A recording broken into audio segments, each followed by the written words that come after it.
आर्य शब्द इंगित करता है, पहला सवाल है आर्य शब्द इंगित करता है, तो इसका ऑप्शन है निजात समूह को, यावारी जन को, भाषा समूह को, श्रेष्ठ वंश को। तो इसका उत्तर है आर्य शब्द इंगित करता है श्रेष्ठ वंश को।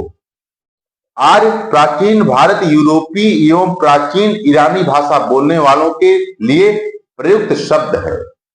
वैदिक संस्कृति के में आर्य शब्द श्रेष्ठ, शिष्ट अथवा सज्जन तथा नैतिक अर्थ में महाकुल, कुलीन, सभ्य, साधु आदि के लिए प्रयुक्त हुआ है। शंकराचार्य ने अपने ऋग्भाष्य में आर्य का अर्थ विज्ञ, यज्ञ का अनुष्ठाता, विज्ञ श्रोता, आदरणीय अथवा सर्वत्र गंतव्य, उत्तम, वर्ण, मनु, कार्ययुक्त और कर्मानुष्ठान से श्रेष्ठ आदि बताया है। यानी क्वेश्चन का मतलब है आर्य शब्द इंगित करता है श्रेष्ठ वंश को। क्लासिकल संस्कृति में आर्य शब्द का अर्थ है तो एक उत्तम व्यक्ति, इसको भी याद कर लीजिए। क्लासिकल संस्कृति में आर्य शब्द का अर्थ है एक उत्तम व्यक्ति। ये लोअर 98 में आया था। सबसे पुराना वेद कौन सा है? तो इसको आप लोग याद कर लीजिए, ऋग्वेद है। सबसे पुराना वेद ऋग्वेद है। भारतीय साहित्य में 4 वेद है, ऋग्वेद, यजुर्वेद, सामवेद, अथर्ववेद। तो उसमें सबसे जो प्राचीन है वो ऋग्वेद है। त्रयी नाम है ये 3 वेदों का। त्रयी नाम जो है वो 3 वेदों का है, जिसमें ऋग्वेद, यजुर्वेद, सामवेद। यानी ऋग्वेद, यजुर्वेद, सामवेद को वेद त्रयी या त्रयी कहा जाता है।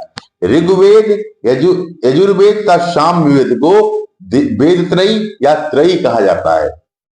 अब आइए इसको मिलाना है। ऋग्वेद में स्रोत एवं प्रार्थनाएं हैं। इसमें कुल 1028 सूक्त तथा 10,552 ऋचाएं या मंत्र का श्लोक है। यानी समझ गए, ऋग्वेद में स्तोत्र एवं प्रार्थनाएं हैं, यजुर्वेद में स्तोत्र एवं कर्मकांड वर्णित है, सामवेद के पद गेय रूप में संज्ञातात्मक स्रोत हैं जिनको उद्गाता पुरोहित गाता था, और अथर्ववेद में कुल 20 अध्याय एवं 730 सूक्तों में तंत्र मंत्र एवं वशीकरण के संदर्भ में बताया गया है।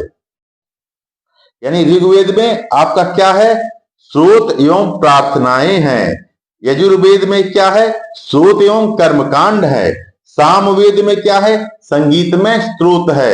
और अथर्ववेद में तंत्र मंत्र एवं वशीकरण को बताया गया है। ऋग्वेद है तो स्त्रोतों का संकलन।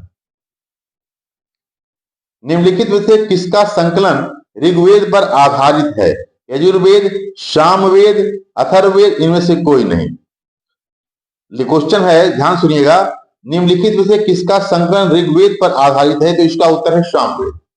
सामवेद में कुल 1875 ऋचाएं हैं, जिनमें से सामान्य मत के अनुसार 75, जबकि कुछ विद्वानों के अनुसार 99 को छोड़कर से सभी ऋग्वेद में भी उपलब्ध हैं। अतः सामवेद का संकलन ऋग्वेद पर आधारित है। निम्नलिखित में से वैदिक साहित्य का सही क्रम कौन सा है? तो वैदिक संहिताएं ब्राह्मण, आरण्यक, उपनिषद, यही क्रम है, याद कर लीजिए। यानी सबसे पहले वैदिक साहित्य, फिर ब्राह्मण, फिर आरण्यक, फिर उपनिषद। यानी वैदिक साहित्यों का सही क्रम है वैदिक साहित्य, ब्राह्मण, आरण्यक, उपनिषद। गोपद ब्राह्मण संबंधित है तो अथर्ववेद से संबंधित है। गोपद ब्राह्मण संबंधित है अथर्ववेद से।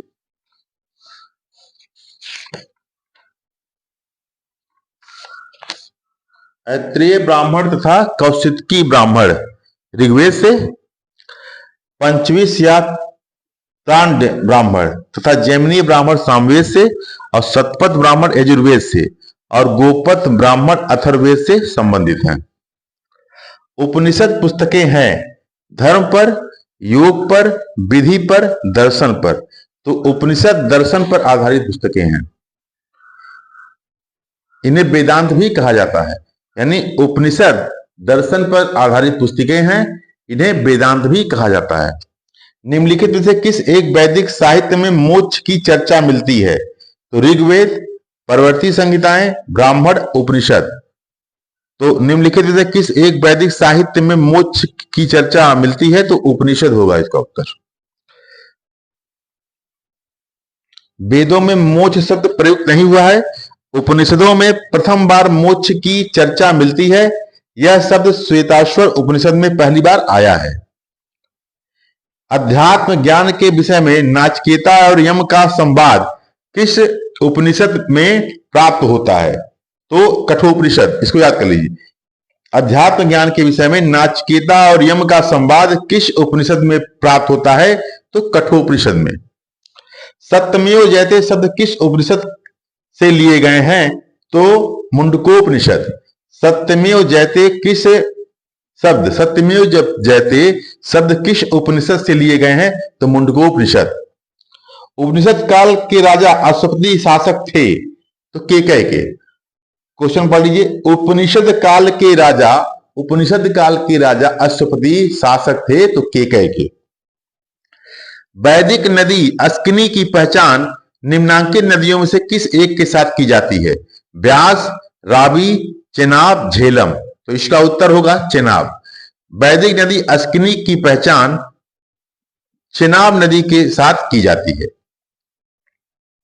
ऋग्वेद में निम्नलिखित किन नदियों का उल्लेख अफगानिस्तान के साथ आर्यों के संबंध का सूचक है?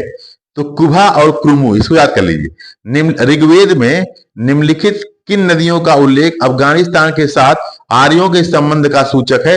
तो कुभा और क्रुमु। अब देखिए, वैदिक नदियां हैं, उनका आधुनिक नाम। कुभा काबुल को कहते हैं, परुशड़ी रावी नदी को, सदानीरा गंडक और सतुद्री या सतुद्री सतलज। इसको फिर से एक बार पढ़िए। कुभा काबुल, परुशड़ी रावी, सदानीरा गंडक, सतुद्री या सतुद्री सतलज। निम्नलिखित वैदिक देवताओं में किसे उनका पुरोहित माना गया है? निम्नांकित वैदिक देवताओं में से किसे उनका पुरोहित माना जाता था? तो बृहस्पति को। बृहस्पति देवता को वैदिक देवताओं का पुरोहित माना जाता था। बृहस्पति जो देवता थे उनको वैदिक देवताओं का पुरोहित माना जाता था। ऋग्वैदिक काल में निष्क किस अंग का आभूषण था? तो गला का था। वैदिक कालीन प्रशासन में भागदुह कौन अधिकारी था? तो राजस्व कर जमा करने वाला जो अधिकारी होता था उसको वैदिक काल में भागदुह कहा जाता था। भागदुह यानी वैदिक कालीन प्रशासन में भागदुह कौन अधिकारी था? तो राजस्व कर जमा करने वाला। बहुजकोई महत्वपूर्ण है क्योंकि यहां से प्राप्त अभिलेखों में वैदिक देवताओं एवं देवियों का नामोल्लेख प्राप्त होता है। एशिया माइनर स्थित बोगोजकोई से प्राप्त 14वीं शताब्दी ईसा पूर्व के अभिलेख में ऋग्वैदिक काल के देवताओं इंद्र, वरुण, मित्र तथा नाशत्य का उल्लेख मिलता है। कौन देवता से मिलते हैं उसमें? इंद्र, वरुण, मित्र तथा नाशत्य। इससे ज्ञात होता है कि वैदिक आर्य ईरान से होकर ही भारत में आए होंगे। निम्नलिखित अभिलेखों में कौन सा ईरान से भारत में आर्यों के आने की सूचना देता है? तो बोगोजकोई अभिलेख। 14वीं सदी ईसा पूर्व का एक अभिलेख जिसमें वैदिक देवताओं का वर्णन है प्राप्त हुआ है तो बोगोजकोई से। निम्नलिखित में से किसे आर्यों के आदि देश के बारे में लिखा था? तो बाल गंगाधर तिलक ने। बाल गंगाधर तिलक ने आर्यों के आदि देश के बारे में लिखा था।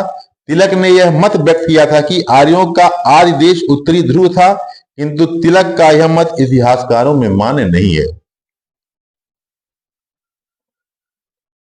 शतपथ ब्राह्मण में उल्लिखित राजा विदेह माधव से संबंधित ऋषि थे।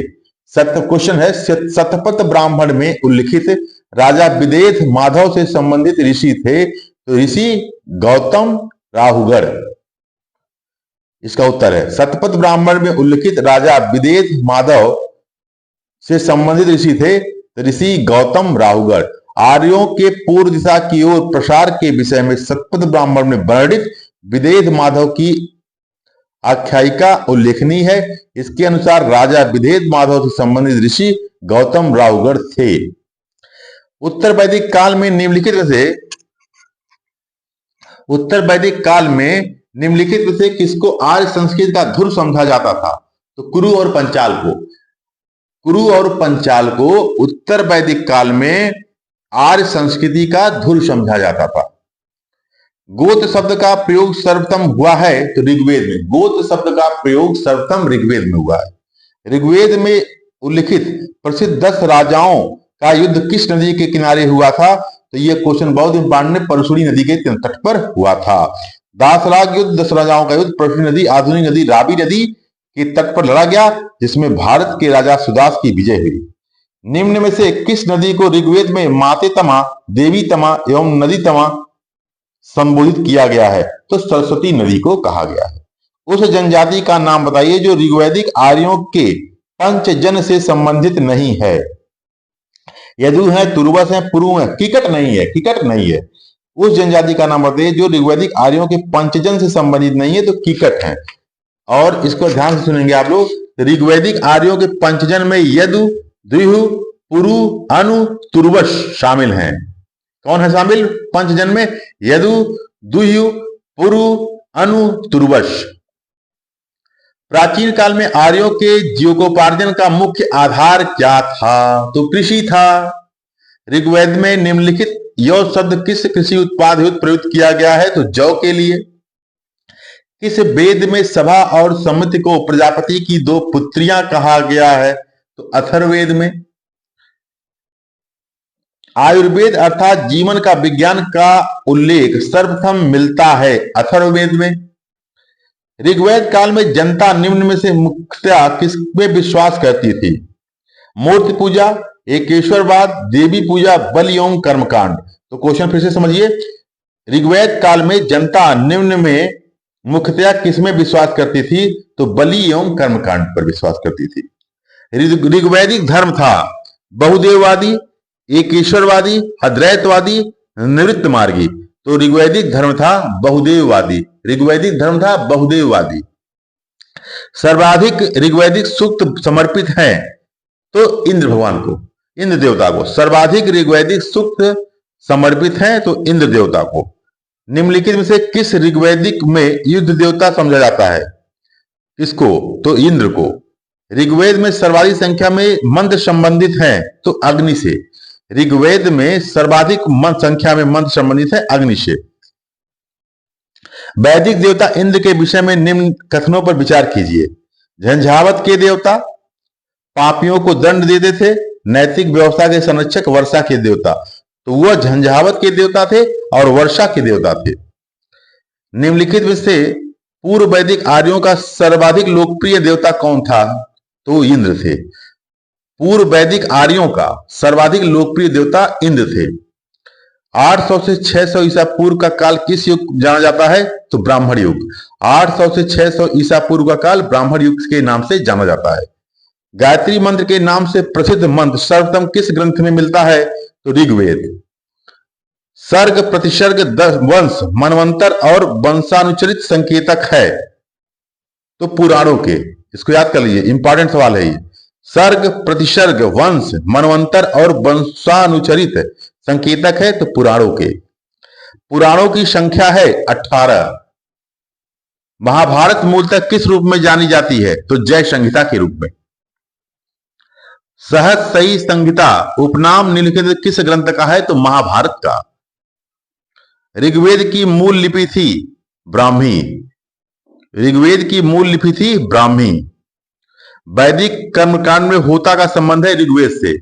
वैदिक कर्मकांड में होता का संबंध है ऋग्वेद से। अवेस्ता और ऋग्वेद में समानता है। अवेस्ता किस क्षेत्र से संबंधित है? तो ईरान से, आप लोग जानते हैं। ऋग्वेद में कई परिच्छेदों में प्रयुक्त अघन्य शब्द संदर्भित करता है तो गाय के लिए। अघन्य गाय के लिए। ऋग्वैदिक काल के प्रारंभ में निम्नलिखित किसे महत्वपूर्ण मूल्यवान संपत्ति समझा जाता था? तो गाय को। भारत के किस स्थल की खुदाई और लौह धातु के प्रचलन के प्राचीनतम प्रमाण मिले हैं? तो अतरंजी खेड़ा से। सिंधु घाटी की सभ्यता नगरी थी, आप लोग जानते हैं। उत्तर वैदिक काल कृषक समाज, ऋग्वैदिक काल चारागाह समाज और मध्यकाल जमींदारी वाली व्यवस्था थी। कुल 40-42 सवालों को हमने चर्चा किया आपके साथ।